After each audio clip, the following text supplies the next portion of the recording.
ஆண்டவராகிய இயேசு கிறிஸ்து நாமத்திலே இந்த காலை வேளையிலே உங்கள் அனைவருக்கும் வாழ்த்துக்கள். இந்த நாளுக்குண்டான உயிருள்ள வார்த்தை யோபு 42:2. நீ செய்ய நினைத்தது தடைபடாது என்பதை அறிந்திருக்கிறேன். நீ செய்ய நினைத்தது தடைபடாது என்பதை நான் அறிந்திருக்கிறேன். அதாவது இன்னைக்கு அநேகர் வாக்குத்தத்தங்களை பெற்று கொண்டு இருக்கிறாங்க, வாக்குத்தத்தங்கள் நம்புகிறாங்க.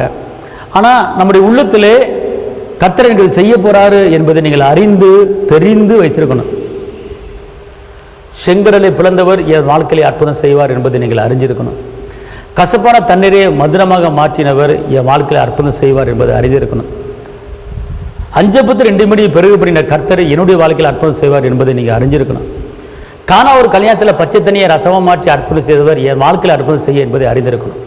அதாவது உங்கள் உள்ளத்திலே, உங்கள் எண்ணத்திலே, உங்கள் நினைவிலே நீங்கள் அறிந்து வைத்திருக்க வேண்டும், தெரிந்து வைத்திருக்க வேண்டும். எனக்கு இயேசுப்பா அற்புதம் பண்ணுவார், எனக்கு அதிசயம் பண்ணுவார், கண்டிப்பாக என் வாழ்க்கை உயரும், கண்டிப்பாக நான் மேன்மையாவேன், நான் என் துக்கமெல்லாம் சந்தோஷமாக மாறும், நான் இழந்ததை திரும்ப பெற்றுக்கொள்வேன் என்று கண்டிப்பாக உங்கள் உள்ளத்திலே நீங்கள் அறிந்து வைத்திருக்கும் போது உங்கள் இருத்தை நினைவுகளின் தோற்றங்களை அறிகிற கர்த்தர் கண்டிப்பாக உங்கள் வாழ்க்கை உயர்த்துவார். நீங்கள் என்ன செய்யணும்? அறியணும். அதான் அந்த வார்த்தை சொல்லுது, பார்த்துக்கொள்ளுங்க. தேவரை செய்ய நினைத்தது தடைபடாது என்பதை நீங்கள் அறியணும். கர்த்தர் எனக்கு செய்ய போறாரு, அது யார் தடை பண்ணாலும் தடை பண்ண முடியாது.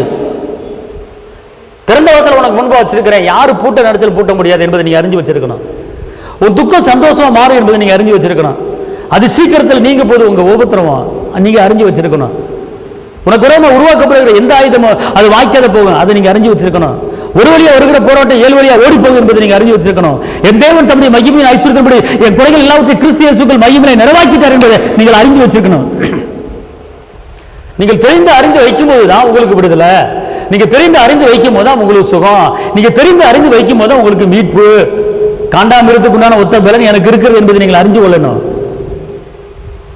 திரும்ப வாழ வயது கூட்டி கொடுப்பார் என்பதை நீங்கள் அறிந்து கொள்ளணும்.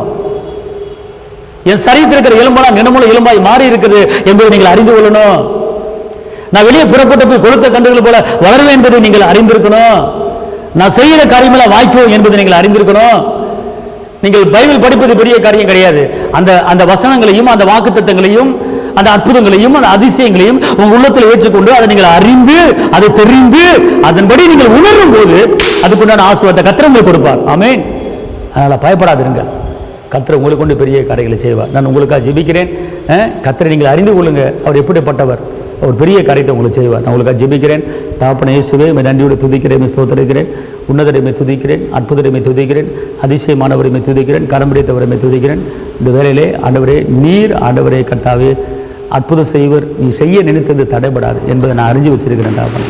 அதே போல் எல்லா மக்களும் அறியும்படி கிருபை தாங்க இரத்த கோட்டைகளை மறைத்துக் கொள்ளுங்க. இயேசுவின் நாமத்தில் பிதாவே, ஆமென். கர்த்தர் உங்களை ஆசீர்வதிப்பார். தேவனுக்கு மகிமை. ஹல்லேலூயா.